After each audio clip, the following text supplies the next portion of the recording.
So you want to retire in Vietnam, huh? Oh, let me tell you, it's not utopia. So today I have 12 topics, 20 questions that I'm going to ask you. And at the end of it, your answers will determine if you are able to retire in Vietnam or not. Let's take it away. But tomorrow won't come for us. This life that we're living ain't never gonna give it up. So, I haven't retired, but I have lived in Vietnam for 13 years. What I'm really pissed off about, it makes me so angry, is people arrive in Vietnam, they live here for 3 months, 6 months, then they create a video and they want to tell everyone all the good and bad things about retiring in Vietnam and basically how Da Nang is utopia.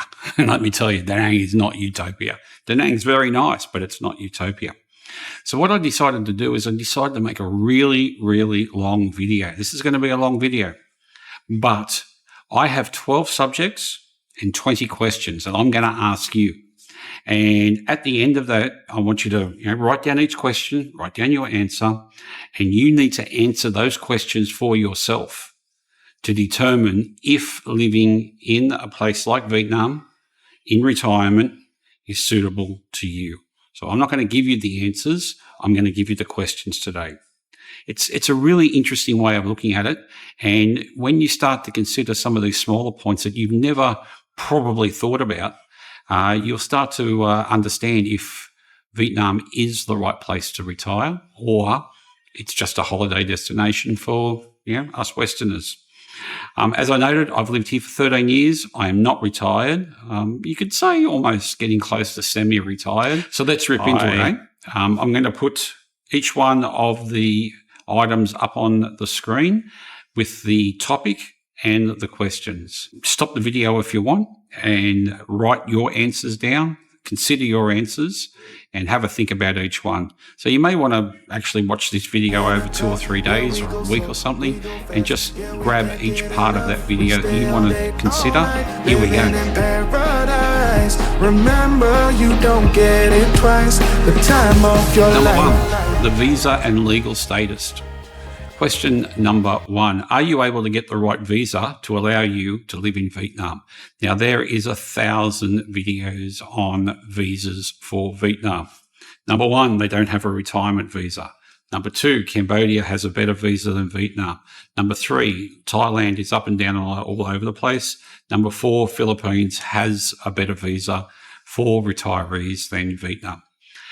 But I'm not going to give you the answer to that. You need to go away and consider yourself. Can you set up a legal visa situation that allows you to live the way that you want to live in Vietnam?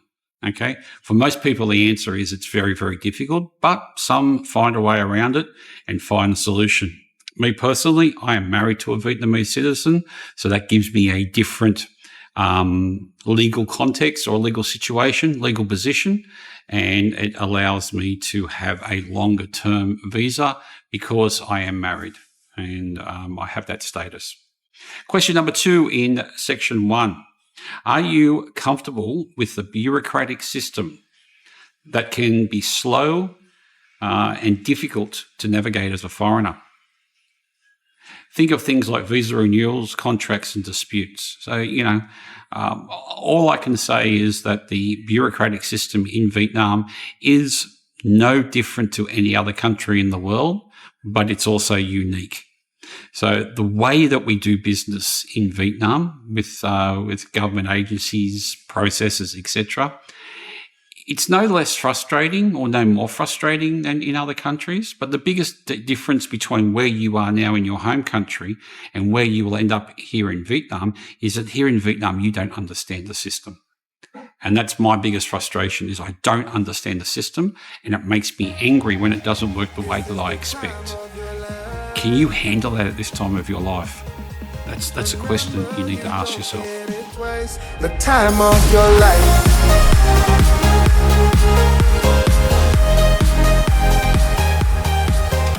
On to topic number 2, housing and property. Question 3, are you okay with renting? Purchasing property is just too difficult in Vietnam. So will you be comfortable living in a rental situation in a very temporary or transient type environment? Now, what I know is that there is a way to purchase property in Vietnam as a foreigner, but that system is so difficult that, for most of us, it's just, you give up. I could try and explain it to you, but essentially what they do is they have allocations of numbers of properties according to a particular zone. And in that allocation, only certain properties are able to be sold to a foreigner. It's not bizarre. It is very difficult to navigate if you are a true foreigner wanting to buy property in Vietnam. And usually it's reserved for the top end of the market, So if you're looking at buying a nice little one-bedroom sitter in an apartment block, I would suspect that you'd be really, really struggling. So think about that. Are you okay with living in a rental property, somebody else's place, especially if you've owned your own house in your home country for a long time? Topic number 3, climate and lifestyle adjustments. Question 4, are you comfortable with the tropical heat and humidity all year round? If you move to southern Vietnam, even like the Philippines, Cambodia, and indeed Thailand, Malaysia, all these countries, it is just hot all year round. Today, outside, it is stinking hot. And that's one of the reasons I've come to the cafe, because it is just so hot outside that you cannot breathe. But this is the hottest time of the year. It's just before the wet season in southern Vietnam, and things will cool off a little bit. When I say cool off, from 36 degrees and direct sun to 30 degrees and 100% humidity. So are you okay with that? If you're living in the south of Australia or in the north of the USA, where you get temperatures of minus 10 during winter, can your body adjust to that? One of the big problems is that the adjustment means that you'll be living with your air conditioner on, and that can have financial impacts, can have health impacts. So are you okay with that? Because I'll tell you what, if you're not used to it, you need to get used to it very quickly. I've got used to it now, and I still miss the cool weather. But, after 13 years, I'm pretty well okay with it, even though that this particular time of year, which is the end of spring, is extremely hot and uncomfortable for everyone, even local Vietnamese people. Question number 5, how do you feel about noise, traffic, and the general chaos of busy Asian cities? The fact is that if you move here, you will most likely move to a city. Ho Chi Minh City, Vũng Tàu, Nha Trang, Da Nang. Some people even do move to Hanoi. Are you okay with that constant noise? Now, I can tell you, for someone who has lived in Ho Chi Minh City for over a decade, it wears you down. There is no peace and quiet. And to the point where, if you want to record videos like this, sometimes you have to go and hire a studio, or set up a mini studio in your bedroom, so you can actually get enough quiet, because there's just constant bloody noise all the time. I'm very lucky here. I'm just outside the city by the river, and this is quite a quiet area, so I'm very, very lucky. But you have to be used to that change. I know living in Western Sydney, yeah, sure, it's noisy, but you also get your quiet times, and that's a big change. You need to consider that. Don't look at the past, no, we're not going that way. Oh, now make it last, make it last to the break of day. No matter what people say, live life in a fast lane. All right, one of my favourite ones, and I think is probably one of the most important aspects of moving from where you are now to Asia, and certainly to Vietnam. And it's one of the things that I really had to make some big adjustments. Hobbies and daily life. Now, we don't talk about this stuff when we're thinking about retiring in Bali or Vietnam or, Cambodia or wherever. But hobbies and daily life. Hobbies are very important if you're a retiree, because hobbies are those things that keep you active and keep your mind sharp. So question number 6, what are your current hobbies and activities? Think about this carefully. What are your current hobbies and activities? Will you be able to maintain them living in Vietnam? So let me give you an example. As a young boy, I was very much into mechanics and fixing cars. And yeah, okay, it did change, but yeah, I see myself still now having the greasy fingers. And at any time, I would be able, if I was living in Australia, to go back and buy an old car and do it up and paint it and do some panel beating and fix the engine. You can't do that here. There are no cars to fix. There's no space to fix it in. What do you do now as a hobby? And are you able to continue that hobby? Another quick example was that just before I moved to Vietnam, I had a Suzuki GSX R 1250 FA. I love that bike. It's the best bike in the world. And I had to sell that bike to move here. And if there's any one big regret I have, I always turn back to that bike, and I miss that bike so much. Even though I've got a motorbike here, it's a 125cc scooter. I miss that bike in Australia so much, So you've got to consider it carefully. Are you able to stay active with hobbies when you move to Vietnam? Because you don't want to be just, going to the bar every day drinking, because it's going to kill you early. You've got to have some purpose. Question 7, can you handle the driving culture? Yeah, will you be comfortable getting around on a motorbike? Are you comfortable with not having transport and relying on taxis? Are you comfortable with using a motorbike taxi, jumping on the back of a scooter and being taken around, Like me, are you the right size for that? I can't ride on the back of a Grab or a scooter because I'm 6'1", 100 and something kilos, and the fellas and girls that ride those taxis are usually pretty small, and it's not a very comfortable situation at all. So I rarely use the motorbike taxis. So how are you going to get around? For me personally, I own a motorbike here, so 98% of my traveling, except for when I'm injured, is to use my own form of transport and get around on my own. But I was also a motorbike rider in Australia, so I adjusted very quickly. Question number 8, how tech savvy are you? Daily life in Vietnam, banking, food delivery, ride hailing, even paying bills, increasingly relies on smartphone apps. Often they are in Vietnamese, or they are in Vietnamese with some English translation available. So you need to get into the system of technology in Vietnam. If you avoid the system, or you are unable to be aware of the systems, you will get left behind. Okay, no doubt you will get left behind. So you need to have knowledge of how to get around those systems. I'm not going to go talking about them now, but you need to have knowledge of that. If you can't use a smartphone, you're going to struggle surviving in Vietnam. That's all I'm going to say. This is the time of your life. Food and diet. Only one question in this section, but it's a very important question.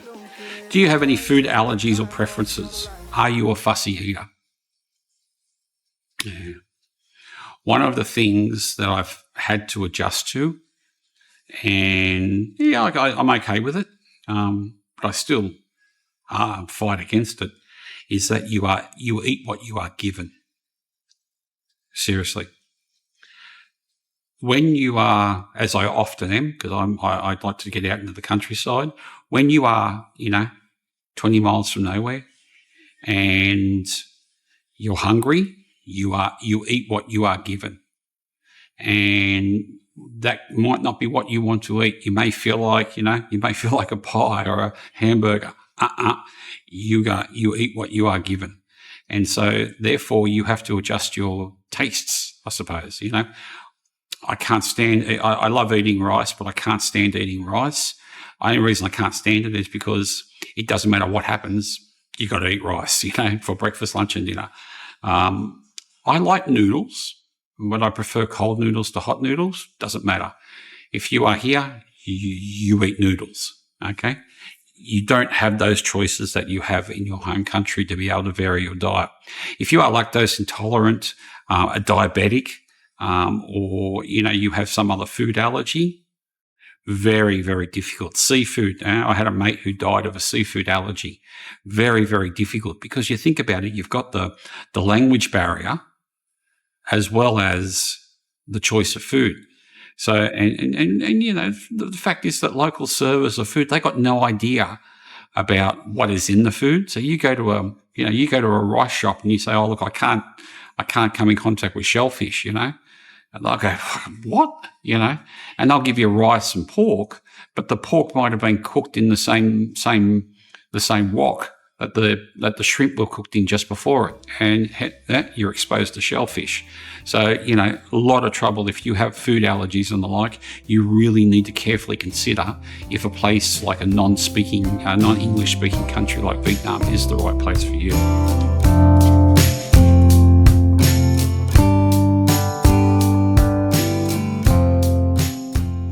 On to something that I've experienced recently, thanks to my 2 visits, 2 stays in hospital and 2 operations, health and medical.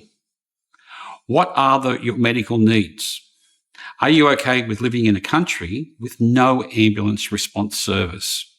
Now, if you want to have an understanding of ambulance response services, watch my video. I'll put a link somewhere up here or down there about when I had my motorbike accident a few months ago.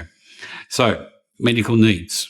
Now, the good news is, I could talk for a week on this, and I'll make another video on medical systems in more detail. There are 3 levels of medical system here in Vietnam. There is a local medical system for the poor people. There is a national medical system for those that can manage their own finances. And there is an international medical system for the top end. We, as expats and foreigners, come in basically at the top end, okay? The top end is very good, okay? I've had 2 operations on my shoulder in the last few months. In 2021, I had an operation on my nose, and every experience has been fantastic. However, it's costly. There is an insurance scheme available. You need to explore that, and it's not available everywhere. So to the fact where when I had this accident, I was taken to the local hospital in Dom Nai, and they turned me away with a broken and dislocated collarbone. They actually told me to leave the hospital. You know, so you got to look into the medical systems very deeply. Where you live, is there a good clinic? The right doctors? Do they speak English? And we're going further than that. Even though they speak English, do they understand what you need? Is it the right thing for you? Look, I must admit, I have a lot of appreciation for the very good medical services here. It still frustrates the life out of me. And I'll talk about that in more detail. The other one is ambulance services. There are none. Quite literally. You know, there are ambulances here, but they are just a minivan with a bed in the back. There are no professional triage services or response services. So to get an ambulance in Vietnam is basically impossible. When I had my motorbike accident, I went to hospital via a hire car. I didn't even get a taxi where I was. So a person who knew a person who knew a person who had a car charged me $25 to drive me back to the city so I could go to a hospital. So, you know, you got to consider this. Are you willing to live with that risk? That if something major happens, how are you going to get to hospital? Because there's no ambulance available. Language and culture comfort. Now, there are 3 questions in this group, and I'll put the 3 questions up there, and I'll just very briefly talk about them. Number 1 is, are you willing to learn basic Vietnamese, or are you comfortable navigating daily life with limited local language ability? Let me tell you, without knowing some form of communication in Vietnamese, you will most likely struggle unless you live in a particularly high-class Western enclave, like Thao Dien or Phu My Hung or somewhere like that. So you've got to know some of the language if you're going to survive. You know, are you willing to learn that? Question number 12, are you comfortable with living as a permanent outsider? This talks a little bit to the visa situation, but as an expat in Vietnam, you're never really part of the community. You're always the outsider, the exceptional person. And for some people, that's exciting, you know, like me, who, you know, write for the newspaper and I do YouTube and I, you know, People say that I'm the most famous person in Vietnam, but I don't mind being a bit of an outsider because, I relate to people and I walk away. Some people are not like that. People like to be part of the community. You will never be part of the community. Or if you are, you're a token part of the community. You've got to learn that, you're going to be different. Question number 13. How do you feel about a country with a single party political system? Now, be very, very careful about this. You can't say what you want to say about anything that you feel that you have to say. You've got to shut your mouth and you've got to show respect. That is the way this culture is.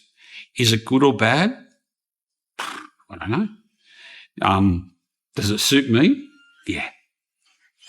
So, yes, I write for the newspaper. I have social media sites, etc., etc. I always remember that I need to maintain a level of respect for the systems and the government and the culture of this country. Full stop. If I have an alternate opinion, I shut my mouth. Right? I shut my mouth and I formulate myself into the culture of this country. You've got to do the same if you want to move here. You can't shoot your mouth off about anything you want. It's very, very important because what will happen if you say the wrong thing and you do the wrong thing, you'll either find yourself in jail or deported from the country. So, a lot of change is needed. You can't ring up the local radio station and just blurt your mouth off like you can in Sydney. Ring 2GB. The government is really shit, You can't do that. That's not the culture here. You got to change.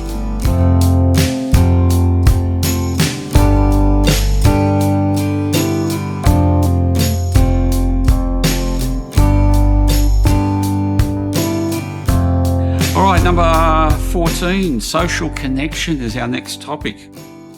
Do you have or are you able to build a social network abroad? This is, especially for us retirees, our people getting older, it's really, really difficult.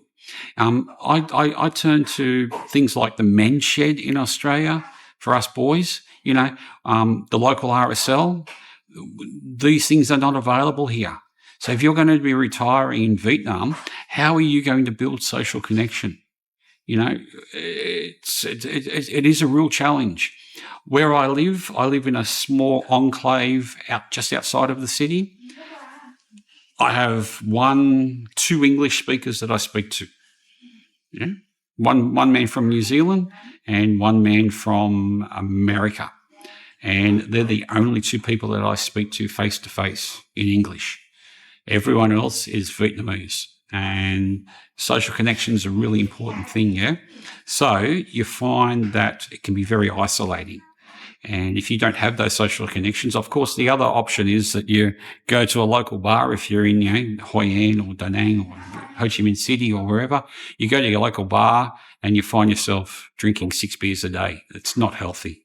It's got to be, again, that's hobbies related to local culture, related to social connection.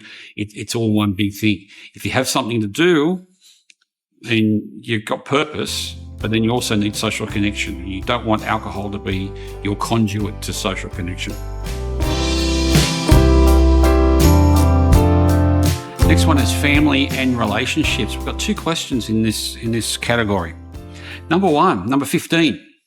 How does your partner, spouse, or close family feel about the move? Okay, so reality is that most people who move to Asia from my home country of Australia, they're most often single, but there are sometimes couples. But how does the rest of your family feel? Your children, your mum or dad, maybe, if they're still alive, How do they feel about you moving? I know that when I moved, I was divorced, I was single, I was 45 years old, and my children were awfully, awfully angry about me moving, There was a lot of anger. As it was in hindsight, it was the right thing to do because it all worked out, and it was good. In the end, it was good. But at the beginning, there was a lot of anger about me moving to Vietnam. Number 16, how often do you plan to return home to visit your family? How important is family contact? For me, in the early years, it was very much definitely every June or July, because that was the summer holidays here in Vietnam and the winter holidays in Australia. So every June or July, I would go back to Australia to visit my children when they were at school, in high school. Since they've all graduated and they're all working now, it's a little bit more flexible. Of course, COVID times, I didn't go home for 2 or 3 years. Now I'm going home maybe once every 18 months to 2 years. I was in Australia last August, and I plan on probably because of my injury, probably not visiting in 2026 and then visiting again in 2027.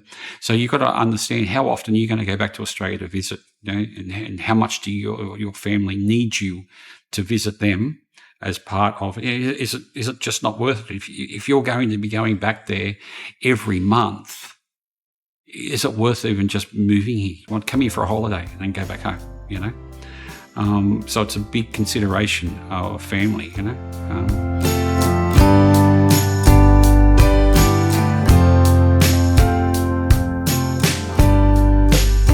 On another point, what about those times like birthdays, weddings, people dying, family accidents? You've got to remember that, if you have a child in their 20s, and they're single and they have an accident, car accident, fall off their motorbike or whatever, how are you going to handle that being on the other side of the world? Your son or daughter has a baby. Yeah, sure, it can be planned and you can be there, but that baby then, that grandchild, are you going to be okay with living on the other side of the world and only seeing that grandchild once a year or twice a year or whatever? These are the things that you need to consider before you make the decision to move.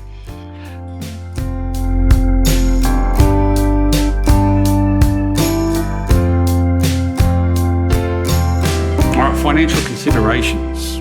Question number 17. Is your retirement income stable and sufficient to handle living in a place like Vietnam?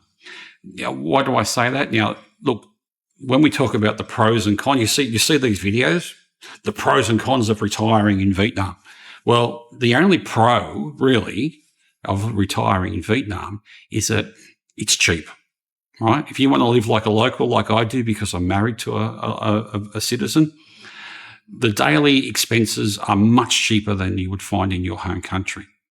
Okay? We know that. Okay? That's the big motivation for why people move. But what you need to consider also is the fluctuation. So, for example, the Australian dollar, my home country, when I first came here, it was at 23,000 Vietnam dong. And during COVID, it got down to as low as 15 or 14,000 Vietnam dong. So there was a 30 or 40% fluctuation in the value of any money that I had in Australia. So if you're on a pension or you're getting a superannuation payment from the government or institution in your country, other fluctuations of the money, will that keep you in a position where you are still okay to retire? You've got to consider all the financial aspects, and you need to speak to a financial planner on how you're going to manage that fluctuation, how you're going to transfer your money from your home country to Vietnam dong, how you're going to withdraw money from a bank here in Vietnam. How are you going to survive here? Because if you don't have a TRC, you're probably not going to be able to use the banking system here in Vietnam. Another story, which I'll talk about, which is question number 18, actually. Do you have a plan for banking and transferring money internationally?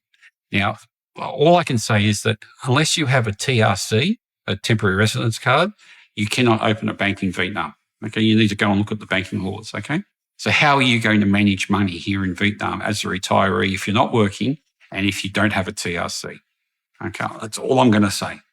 Another discussion, because otherwise I'll go on for hours. Look at that, okay? Look at how you're going to manage your money. We're almost there. We've got 2 subjects to go. Tech and connectivity. Okay, are you comfortable with Vietnam's internet restrictions, including blocked and throttled access to certain websites or services? When you come from a country like me, from Australia, there are some services that you can access and there are some services that are geo-blocked. They're not geo-blocked from Vietnam, but they're actually geo-blocked from Australia. Okay, I think, and rightly so, for internet security purposes, there are some services that you cannot access outside of Australia. Are you okay with that? Is there a workaround? Can you do your business another way? Maybe that you access X website and it's part of your ongoing business. Are you able to access that website? You need to understand totally what you can and can't access from Vietnam back in your home country. Government websites, medical websites, insurance websites, banking websites, entertainment even, like for example, I can access a lot of ABC Australia, but I can access very, very little of Channel 9. Are you okay with that? That's a very big issue that you need to look at. Question number 19, tech and connectivity with the outside world. For me personally, I have enough and I have some systems and workarounds if I choose to. And I also have a phone number which I pay for, which is a local number in Australia to assist me with some of those aspects. All right, we're finally down to the last bit of my talk today. It's been a lot of information. Question number 20. What is your plan B? If things don't work out, health crisis, political change, accident, or you're simply not enjoying living in Vietnam or in Southeast Asia, do you have a clear and affordable plan to return home? Oh, that's a big question. That is a big question. And it's one that you really need to consider. As a retiree, if you set yourself up here or in another country and things don't work out, how do you get back to Australia or how do you get back to America or England? Do you sell your house if you own a house? If you don't own a house, how can you get rental? I know that in Sydney, to get a rental apartment or rental property in Sydney now is totally bloody impossible. So if I was to go back to Australia, where would I go? I can't go to Sydney unless, of course, I've got a big job there that I can afford to pay the high rental prices. You've got to really consider this. If you get out of your market where you are now, whether it be purchase and selling or renting or whatever, how do you get back into it? What do you do? One of the things that I considered was to buy myself a caravan and store it so that at least if I need to go back to Australia, I can simply set the caravan up somewhere and live, whether it be at my brother's house or at a caravan park or, whatever. But what is your plan B? Because I can tell you from experience that about 80 to 90% of people who choose this ultimate retirement package in Vietnam, ultimately within, a year or so, go, this isn't right for me, I'm getting sick of this, and they go back to their home country.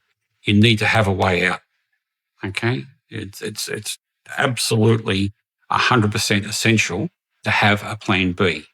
So after you make the decision to move to somewhere like Vietnam, before you move, what is your plan to move back? And always keep that plan active, current, and in your back of your mind so that if things do change, you can quickly make the move, get back to your home country, get yourself set up again and live a comfortable life without it costing you everything. Because the worst thing that you want to do is end up on the street as a homeless person in, Minnesota or in Sydney or Melbourne or Christchurch or London or whatever, because you didn't plan on going back to your home country. It's a really big one, yeah? It's a really, really big one. All right, so that is my top 20 questions. Now, what you need to do is you need to consider every one of those questions very, very carefully. And at the end of it, you have two choices. Yes, it's the right decision for me, or no, it's not the right decision for me. And if the answer is no, it's not, or maybe it is, or maybe it's not, you need to take the high moral ground and say, I've got to make an alternate plan. What are the alternate plans? Well, many people do it, actually. They have their home base in their home country. They have their house or apartment or whatever, and they they choose to have these 3-month rotations. So what they do is they'll get a 3-month tourist visa and they'll come to Vietnam for 3 months, have the experience, and then they'll go back home. Go home for 3 months or whatever. Some people will maybe downsize or even sell their property, but they will share a property with a child or a family member. And so they can pop home, spend a couple of months at home, get back on the plane and travel back to another country. Maybe a month in Vietnam, a month in Cambodia, and then back to Australia or America or whatever for a few months. Reset yourself, do your hospital medical, do all that stuff you need to do, then set your next holiday. So essentially what they're doing is they might travel for 6 to 8 months of the year and spend 3 to 5 months back home in their home country. It's a good option if you don't want to permanently retire in another country. It's still, and if you look at the prices, the cost of things, it still might actually be cost effective to do it that way. But at the end of the day, that's up to you. Okay, this is a really big question, and one that you need to consider carefully before making the decision to retire outside of your home country. All right, enough said. A lot of things to think about. Take it easy, take it slowly, answer each question honestly, and make the right choice before moving to Vietnam. I'm Ray. I'm an Aussie in Vietnam. I'm not retired. I'm still working, and I'm going off to have a lovely day in this bloody extreme heat of spring. See you soon. Bye-bye.